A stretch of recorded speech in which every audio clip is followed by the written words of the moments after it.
Hello, family. Welcome to the Power of Resilience show. My name is Monicah Bucher. This is where we bring you stories of people who've gone through the proverbial fire and come out shining. Most importantly, we share with you stories that remind us that we are not alone in this journey called life.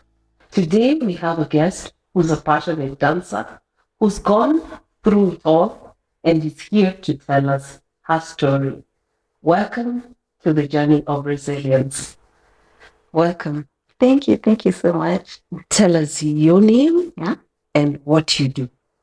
Hello, family. My name is Mbondi. Monicah, my name Mbondi, but I go with the name Mbondi because it really means a lot to me. It's kind of personal.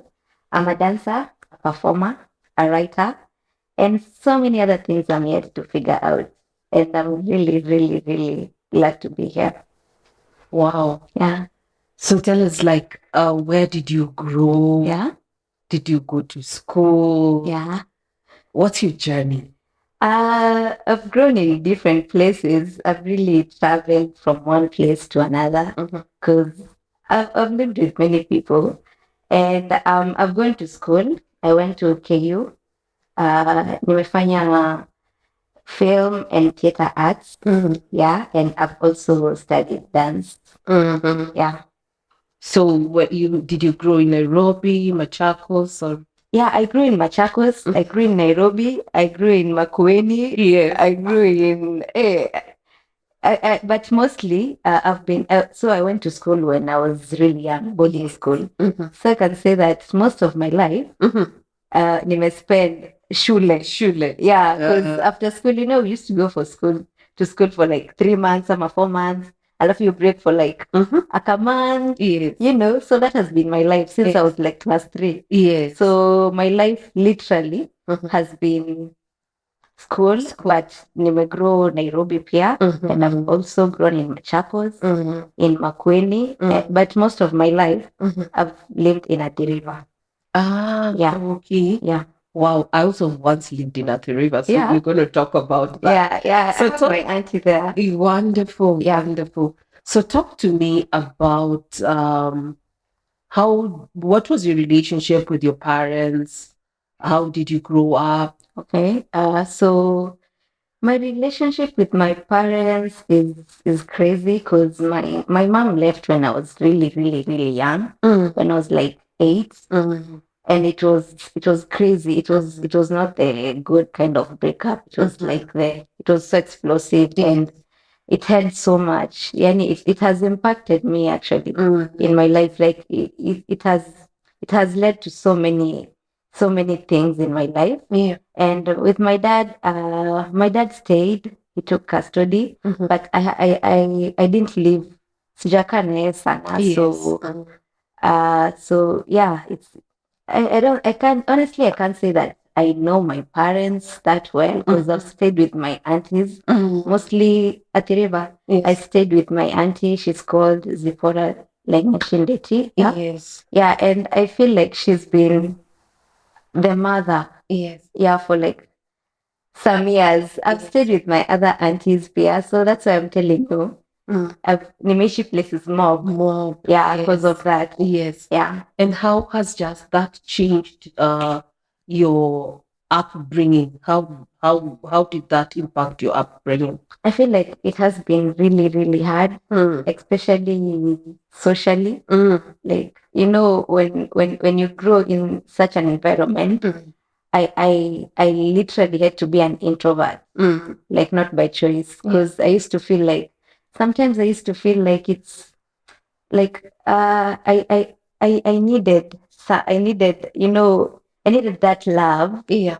But at some point I didn't get it. And maybe people gave it to me, but I didn't see it like that. So I preferred to just be alone. And I have siblings. Yes. Yeah, 2 siblings, Jane and Mondo. They are twins. And I'm like 1 year older than them. So for us, imekuwa ni kama we were this because we are really close. Yes. Because we've gone through this journey together.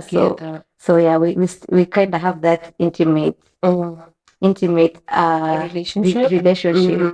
And for us, I feel like I really struggled with relating with people. Yes. Yeah, it's been really hard for me. And I can say relationship wise, it has really impacted me because I feel like at some point I was this person. I was really scared of rejection. Honestly. Yeah. After my mom left, because I used to feel like if she left, I mean, everybody else can leave, Yeah. So sometimes I think I used to sabotage my relationships. Like before I ended, I'm like, you know what? I think I'll go before you reject me, Yes. Yeah, alafu I didn't know because I used to do them unconsciously. Unconsciously, yes. Yeah. So I think it's been crazy, and also it has really that's the negative part. The positive part is that I have become this confident person.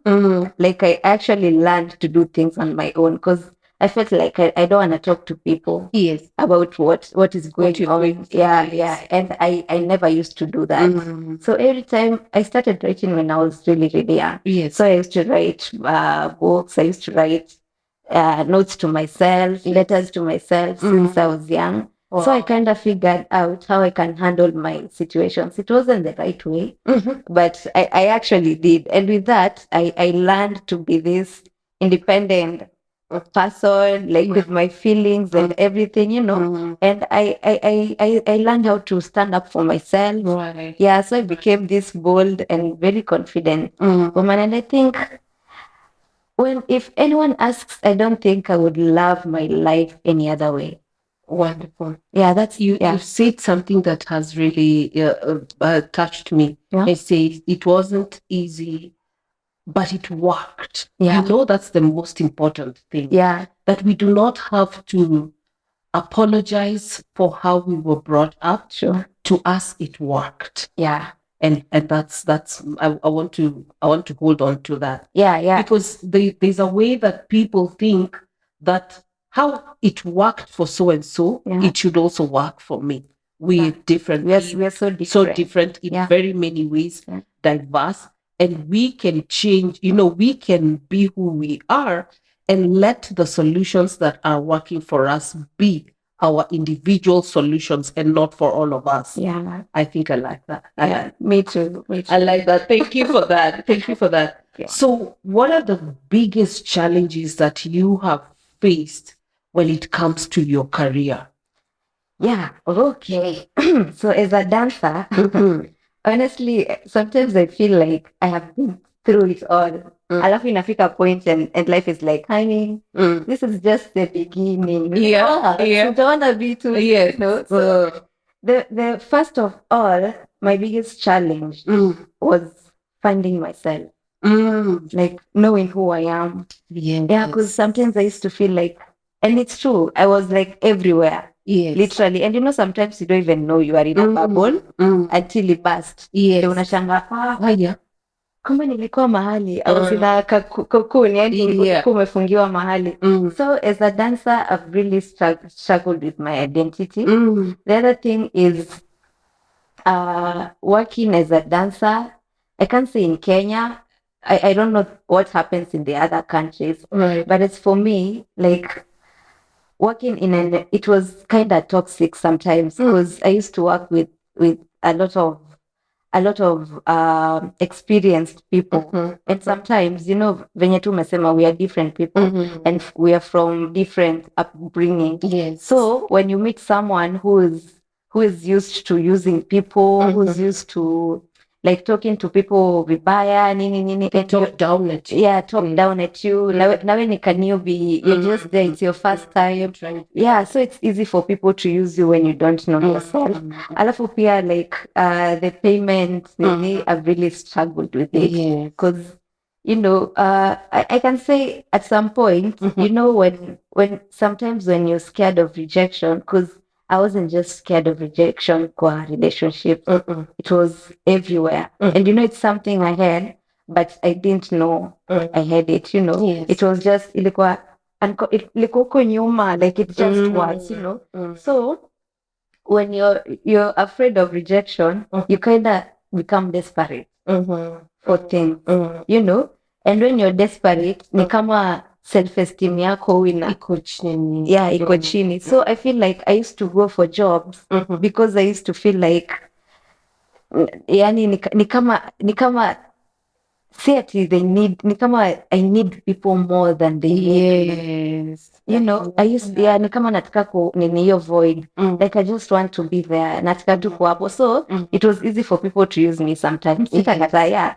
So sometimes unaenda gigs and you're not paid, na mse anakwambia kitu hadi unashangaa, and you're like, what, why would you talk to me like that? But you know what I learned is that in life you teach people how to treat you. Good. Yeah, good. and at that point, I taught them to treat me as the desperate car. Sometimes I was naive, I can say that. Yeah, because I was really looking for this family. I feel like I was looking for this family yenye sijui like kuna hivyo tu fulani yani. Yeah, because mi nikianza dance it was to prove to people, na feel ni kama I wanted to prove something to people. Yeah, so I didn't know back then, but it was it was very challenging. Hizi vitu zingine tu ni hizi vitu za kawaida like yeah. Wow, hold that thought. We take a break and we come back. Okay, so yeah, alafu pia I feel like the type of dance I chose is really a challenge in this industry. Tuongeleshe juu ya hiyo dance.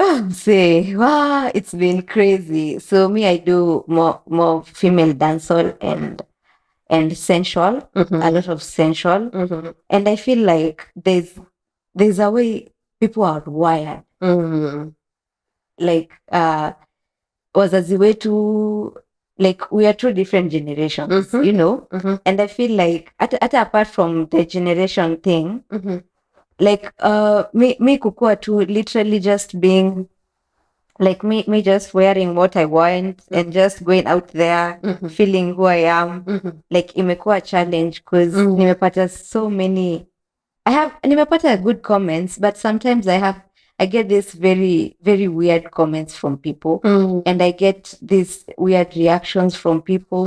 You know, mtu anaweza niambia like Mungu apendi watu wanakaa kama wewe, you know. Yeah, and how does that make you feel? At some point, like there's a time it really ilikuwa inaniwasha because I used to think, because there's a time I never used to go to church. There's a time I never used to go to church because nilikuwa nafikiria like, so God kuna watu wanapenda, kwa Bible anasema like you shouldn't judge, you know. And I was feeling like so kuna watu wenye God hapendi, you know. Alafu if you are a Christian na unaenda church na umeshikilia imani, alafu tena ukuje uniambie stories za, you know, what you do is not religious, like I feel out of place. I used to feel out of place. Alafu ikanifanya nijidistance, you know, with church and everything. I was like, you know what, maybe ni heri tu nisikue a part of the Christianity thing ama any religion, because ni kama inanikatia, you know. Yeah, and I used to feel really bad because it was yani ni kitu yenye watu hawafichi.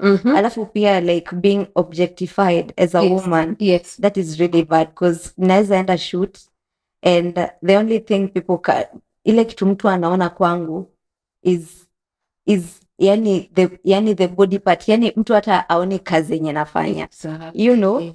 Yeah, and you know sometimes I used to think, mbona watu wasione because I really put it so much work. I was like, mbona tu watu wasione what I've really made this girl, yani udem ametoka mbali, and I'm really, really working hard to be that yani that woman mwenye haizi kuwa objectified. But the sad reality is like it never goes away. You just have to learn how to deal with it.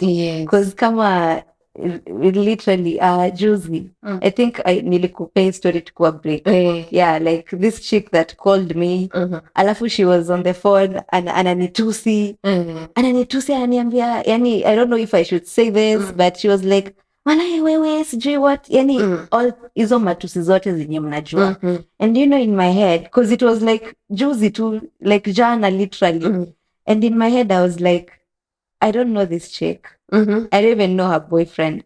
Probably boyfriend yake ali download my videos from Instagram. You know? Yes. Alafu she went ahead and called me and she was threatening me. Literally zile threats za we nikipatana na wewe.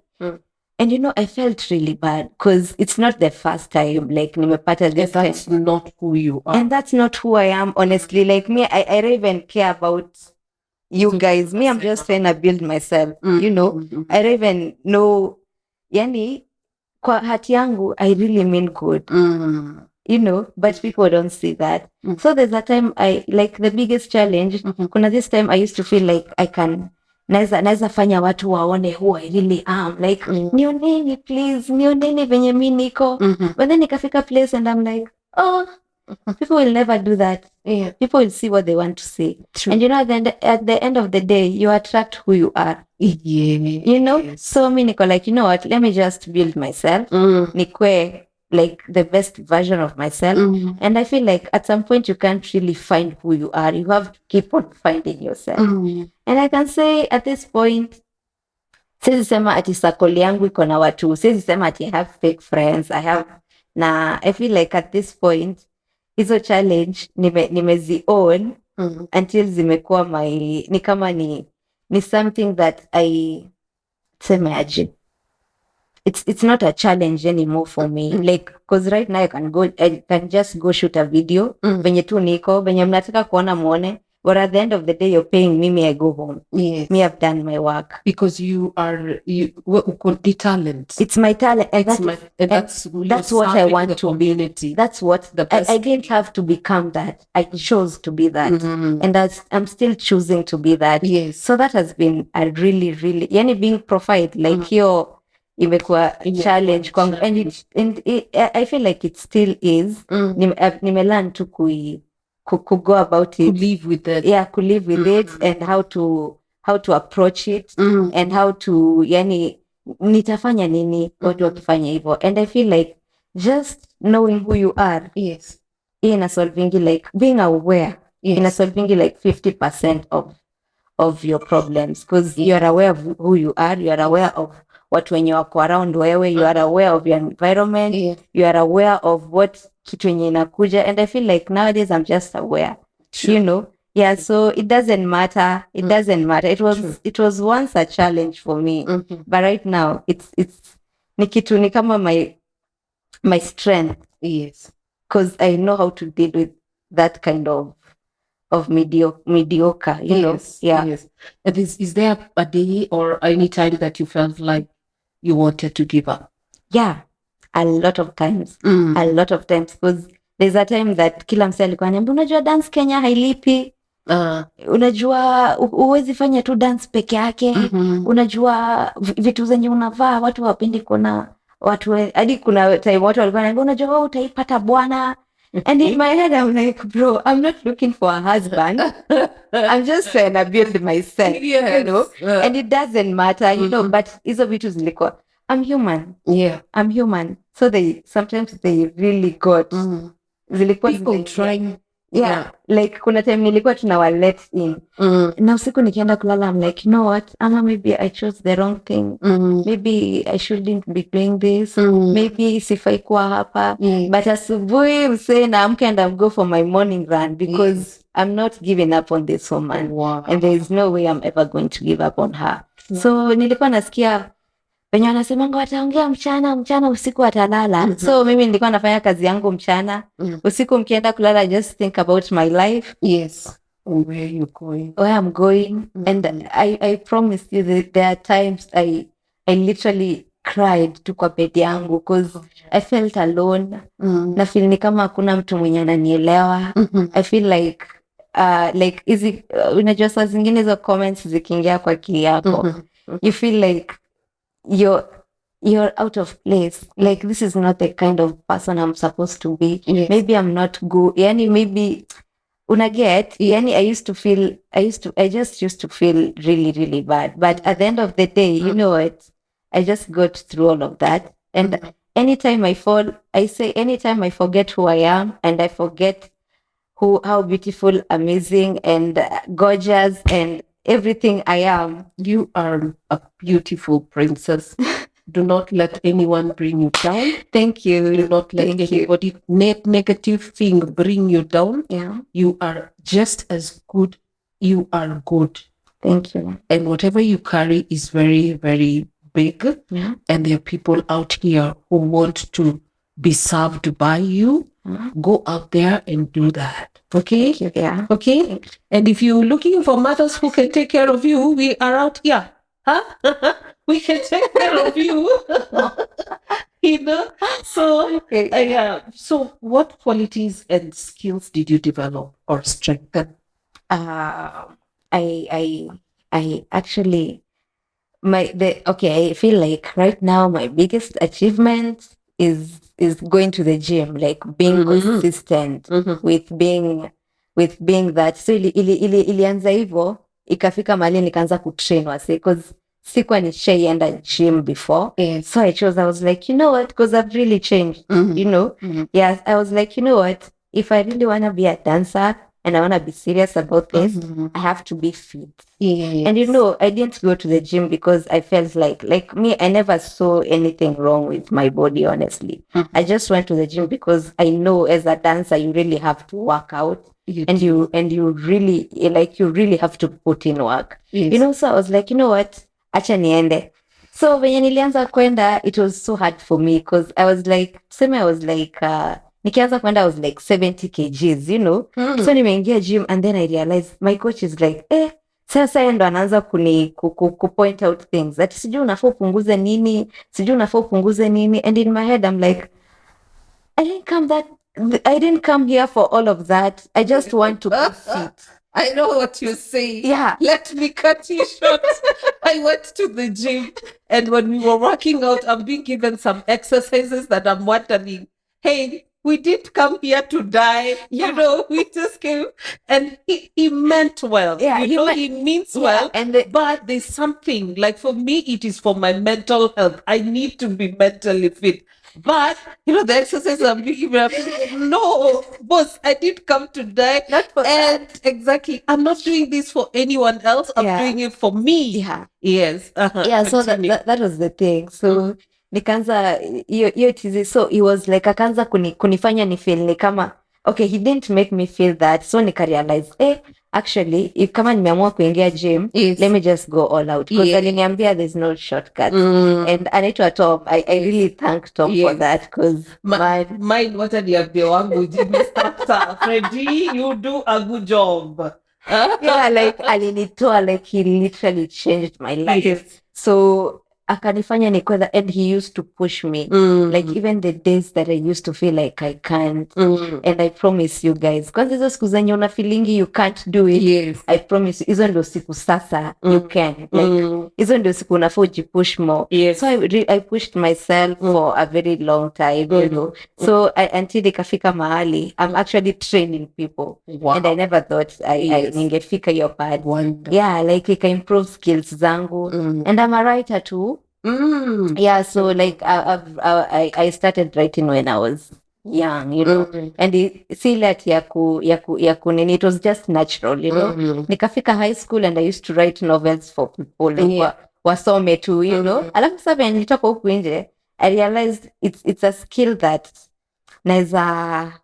naweza taka kufanya, you know. So venye nilienda film and theater arts at KU, I started writing scripts. Wow. Yeah, I started writing scripts, and I feel like with days, like as I continue, like dance imefanya niandike so much because I used to document my life kwa book to like each and everything that has happened. Yeah. So I feel like as a dancer and as a writer for now, this is skills that naenda mbali. Naweza enda. Hizo nayo nimejiamini. Unaenda far, hakuna jokes. I like that. And script, wakati unasema unaandika script, maybe tunaona movie pale mbele in future. Yeah. Actually, yes, you will, guys. Yes. And I promise you at that point, I will be somewhere. Yes. I can see myself there, you know. That's a Yeah, good yeah. one. I want to create That's a one of good the. Okay, so after nikiwa fourth year, like si tulifanya nini end of year nini project yetu ilikuwa a film, a feature film. So I wrote this dance film. Yes. Yeah, it was really good. Like it was. I think that's the best thing that I've written so far. Yes. But I'm looking forward to writing many more. Many And like sijaji put out there as a writer, but at some point I want people to see me as that too. It's beautiful. Yeah. I wish you well. Thank you. And if you have a place where they want a strict mother, please take me. You. I will. I will. So looking forward, like, what are you proud of achieving? I think the one thing I'm really proud of achieving is finding myself. Oh, Mejilea.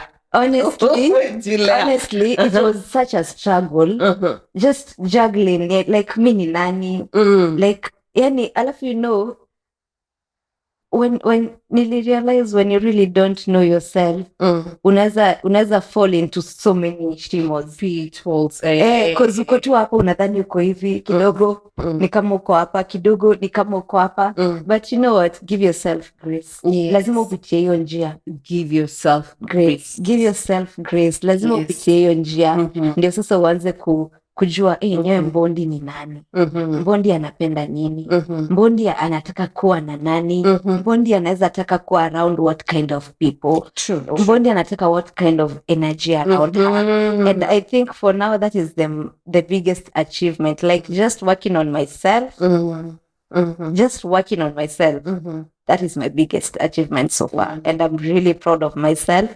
And I know sichoki kusema, like each and every time say niambia like pale Instagram nini, I gotta write a long post, guys. Like I have to appreciate myself. I gotta appreciate this girl. If you don't, who will? Who will? Because the first person who has to love you is you. Yeah. And so once you give, you love yourself, then it will reflect outside there, and people will love you for who you are. Sure. Yeah. So congrats and thank you. Kudos for that. Kudos for that. Thank you. And what are your hopes and dreams for your future? Right now, I'm hoping that I will continue to work on myself, because say na feel ni kama niko 20% of who I can be. Like niko bado safari bado ndio imeanza, you know. I feel like bado I'm still working on who I am, and my biggest hope is that someday I'll be an inspiration to someone, like to so many girls out here, to so many people. Someday I'll be able to tell, yani kusimama na I feel really good when I pay platform I talk about my story. Yeah, and I feel like I'll have yani more stories to tell, and I hope I'll get to tell those stories to people who feel like they can't do it, because I really want people to know that as much as it's a cruel world sometimes, you are a beautiful human being.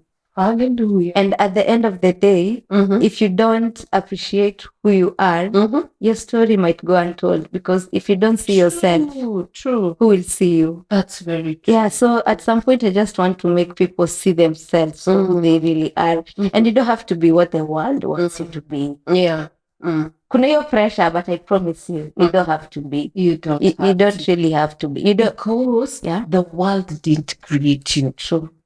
There's a greater good and someone greater than us who created you and knew what you were supposed to do in this world. Do not let anybody tell you that you're supposed to do this, because even in that, you have to find yourself.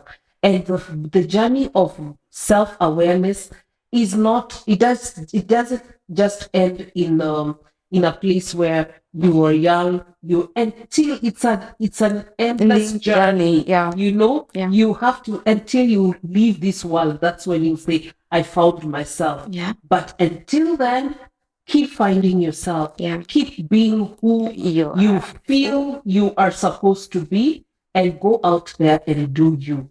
And also, like, I would love to be one of the best choreographers, not just in Africa, but in the world. I want to be one of the best dancers, you know. I really, because I see myself there, and there's nothing that is impossible, because I know what I'm capable of. I believe in myself. Yes. So in some years to come, I just want to see Kenyan industry, like your dance industry, image change. Guys, we have amazing dancers in Kenya. Yeah. But it's crazy that people don't even know that, because I feel like hata nikikuuliza 5 dancers, you know, No one. What's her name? What's his name? The dance queen. I give a dance queen. Yes. Yeah, she's amazing, you know. Yeah. But I promise you, we have so many beautiful dancers in the hubby Mwalo. Oscar Mwalo. Oscar Mwalo. Yes. Yeah, so we have so many beautiful dancers in Kenya. And I wish, I hope that one day people will recognize dancers as the artists they are. Because I promise you, these people put in work. Yes. They put in a lot of work. You just need to see them, you know. Like, usiite mtu kwa video shoot. Unaimagine, unaita msee kwa video shoot ya nini ya 4 million, unamlipa 1,500. Budget yako yote 4 million, but you're paying someone 1,500. We, kuna happen hivyo. Yeah, like 1,500, 2,500. You know, sio ni gap kubwa sana. A lot of, yani hiyo ni gap. That's because sometimes na feelingi nikawa nafanyanga dancers wakae nika ni props. Ama kwa sababu mtu hajajijua. Ama pia msee hajajijua, but it doesn't mean that because juu kuna wase wenye hata kama ujijui they'll pay you well. It doesn't mean that juu mtu hajijui umtreat vibaya. Watu wale wanakutaka huko.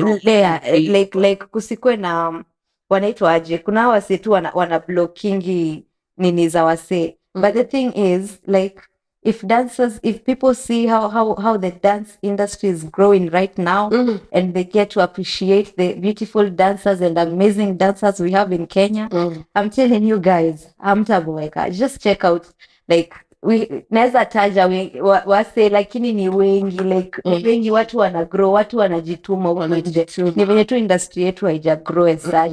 And my vision is like one day dance will be something big in Kenya. Wow. Yeah. Wow. Okay, so what about branding? Have you thought about branding and also just management? Yeah, I have a lot. I love performing. I really, really love performing. And I perform at events, weddings, you know, nini kwa sherehe mingi, you know. Yeah, and I really love it. And I feel like performing has been like what's so many brand with that thing. Like the performing thing. Also teaching. Yes. Like schools. You told me about that. Yeah. Yes. I teach kids sometimes. Yes. Yeah. And also pia izima drama. Especially for girls' school. Yes. Yeah, I really, really, really enjoy doing it. And for management, I'd really love to have a management. Yes. And I pray about it every day a lot. Wonderful. Yeah, that siku moja tu, you know, I feel like when you get someone who, when yako na vision same na wewe, yes. Like kama tu venye umeniambia, like when you get people who know what they are doing, it's so easy for you to block out the negativity, yes, like around you, because nitakuwa nimefocus na dance. Yes. I'm really good at my dance. Yes. And I feel like nikipata hiyo money imerahisishwa, you know. Yes. And I'd really love to have people I can learn from. Yes. People that will because sijui mashimo zote za industry. Okay. I really don't. And I feel like I'd love that, but I want to pray about it because I just don't want anyone. Yeah. Yes. They have to align with your vision. They have to align with my vision and mission. Yeah. That's a good one. And so the managers out there, there's work for you. Iko kazi Kenya. So here we are. There's somebody who's willing to work with you. If you believe that you have that talent, hit us up and we'll direct you to where she is. Give her her social media handles, and at the end of the day, you can meet her at her social media handles. Okay. So tell me something. Yeah. What advice would you give others who are facing similar challenges or considering a big move? Yeah. So the first thing I'd love to tell people out there, be your friend. be your own friend Be first. your own friend. Be your own friend first. Because, you know, when you're your friend, nika venye unaambianga beshte yako akisikia vibaya pole. Like, it's okay. You'll get through it. Learn to be that person to yourself. Yes. You have to learn because watu wengi, they won't tell you that. And you know, when you will make mistakes. You will. Na mistakes hautaiacha kumake. So the moment umemake mistake na uko, kwani inakuanga shida yako? Mbona unakuanga hivi? Mbona una nini? Like, give yourself grace. Like, love that person you are first. Wow. Know you have flaws. Yes. Na hiyo haitaisha, hautaikuwa perfect. True. Like, kujiekea, you have to be aware of that. The next thing is, you are greater than you will ever know. You don't even know how great you are. Like, nata ukiendelea kuishi, utaendelea kurealize, wow, I can actually do this. I can actually be this. I can actually like work with, yani naweza fika huku mbali. Like, unaweza enda mbali hata kuliko venye unadhani. And the next thing I'd love to tell people out there is, you can never change who you are. And that is one thing. And you know, your best will look different every day. Kuna saa betri yako itakuwa 100%. Kuna time betri yako itakuwa 90%. Kuna time betri yako itakuwa 50%. Na kuna siku betri yako itakuwa 10%. Na kuna siku literally itakuwa 1%. Iko tu hapo inataka kuzima. You know, na hizo siku zote, you're still you. Yani, your best will look different every day. Like, usijipush. Like, hata mi nakwanga na hiyo shida sometimes. I want to push myself so much. Yes. Ni kama I feel like I should be doing more. But the thing is, you are where you're supposed to be. Hapo tu kwenye unadhani ufai kuwa, hapo ndio uko. And if you don't live at the moment, kesho utarealize haukuishia jana. Sasa leo unataka kuishia jana. You know, and that is crazy because utakuwa umepile. Alafu inafika in years to come and you feel like ni kama you're hoarding. Like, you're literally hoarding a lot. Alafu inafika mahali you don't even know where to start. Like, the pile is so big. Hata ujui ufanye nini kwanza. So the thing is, your best will look different day. Utakuwa na siku zenye utaachieve hiyo siku. Na kuna siku literally you won't get anything. But hizo siku zote, you still you. Like, jipe your grace. Me, I feel like the greatest thing unaweza fanya ni just focus on yourself. Imagine hizo vitu zingine, I feel like zinakuja tu. And surround yourself with people that will build you. But with that, I feel like you attract who you are. So kama you've not worked on yourself, you'll end up projecting to others, magnifying your feelings to other people. And so my advice is, work on yourself. It's never easy. It's not an easy journey. Si rahisi, anaitaikuwa rahisi, but just taking your chance. Yani venye unapeanga watu wengine chances mingi, it's okay. Nitakusamehe. Rudi. Fanya hivyo. Do that to yourself. Like, kila siku jipe chance. Like, una make mistake, unasema, okay, Mbondi, kuja, nakupenda, nimekupea chance ingine, let's try again kesho. So learn to give yourself chances. As many chances as you can. Na usiwahi sahau how amazing you are. I know this world has a way of making you feel like you're nothing. Ama you're not doing the right thing. But hold on to that person you know you are. If you believe it, see it through. Eventually the whole world, ama other people will catch up. They'll have to catch up. Yes. Yeah. There can never be a better saying than that. Yeah. There's just one thing that now we are left with. Yeah. Talk to parents who feel like they don't understand their children. Yeah. And they would want to understand their children. Yeah. But they don't know. Don't know how to. Yeah. So as I am talking, I feel like I'll just talk as a daughter. Because I've never been a parent before. And since I know what parents talk to us from the perspective that you are. Yeah, that I am. Yes, that's so the daughter. I feel like I mean well. I mean well, you know? And sometimes I'd make mistakes. Na hizo ni mistakes zenye you as a parent, you don't want me making, but I will. I'll make them. And the best way to just see me through is talking to me, like understand me. Just talk to me. Jua enyewe Mbondi, ikitu anafanya sipendi. Mi hinibambi. Lakini mbona unapenda kufanya, why do you love dancing? Why did you choose sensual dancing? Why did you choose to go dancehall, female dancehall? It's not even something enye what marafiki zangu wenye siezi waonyesha huu ni dota wangu ana you know, like just understand me. Like tunaweza kuwa on the same ocean, but different boats. Yes, but si wote tutafika uko mwisho.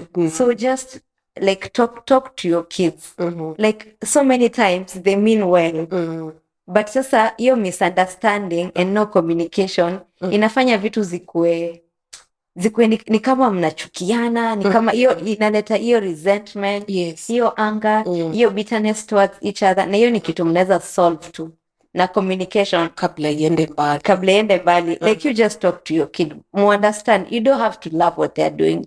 And I promise you, like, we are still figuring out who we are. Wow. I am still figuring out who Mbondi is, and I'm still young, you know. Na najua umepitia hii journey, and you know venye yani hizo steps na si rahisi, because hata nisipo make hizo mistakes nitazimake bado. True. And I won't know how to correct my kids if I didn't know how to correct myself. High five. Yeah, I won't know. Hiyo ni parting shot noma sana. Yeah, I really won't. No. Just sasa nitamwambia usifanye hivyo. Unajua ukifanya hivyo? I didn't do it, like sikupata hiyo chance yako. And na sisemi ati I have to make mistakes. Like kuna hiyo tu ni yani niache tu nikue mimi. Just let me grow. Talk to me. Yeah. You know, you're a parent, but you're also a human being. So as much as you're a parent, you have to be a human being to me too. And never mean a human being. Me si robot. True. And I have feelings. And you do have feelings. That's true. Na utaumia na mimi nitaumia. Sasa ndio tusi, like, let's agree to disagree. That's true. Yeah, That's you know? So like, najua sahii watoto wako probably unamwona TikTok hapo tu ana dance, anaimba, anafanya nini, but I promise you that people are so talented.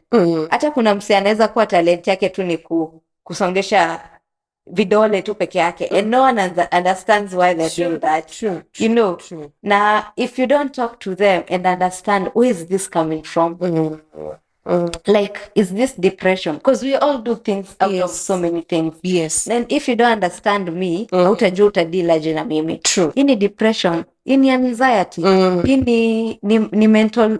Yes. Ni gani na kusumbua? Like, are you trying to get attention? Because me, there's a time I just wanted attention. Yeah, attention tu. Nataka tu your attention. Like, I'm rebelling so that you can know I'm rebelling. So that you can talk to me.